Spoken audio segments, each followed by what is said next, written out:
सर्वप्रथम मी व्यासपीठाचा आभार मानतो की त्यांनी मला बोलवलेलं आहे. सर्व आतुरतेने वाट पाहत असलेले सर्व पालक जे आपल्या पाल्याच्या कलागुणांना वाव कसा इथं मिळतो आहे स्टेजवर हे पाहण्यासाठी भरपूर वेळापासून वाट बघतायत. ऑलरेडी कार्यक्रमाला वेळ झालेला आहे, 5चा वेळ होता, आता 7:30 वाजलेले आहे. आपल्याकडे कमी वेळ आहे.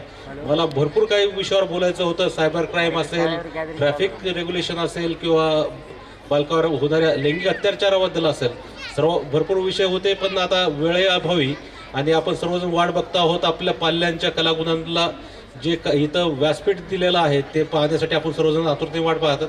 म्हणून मी जास्त वेळ घेत नाही, तरी सर्वांना, विद्यार्थ्यांना, पालकांना सर्वांना शुभेच्छा देतो.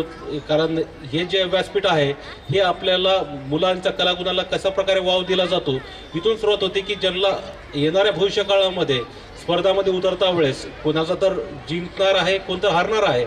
पण ह्या हारलेल्यापासून आपण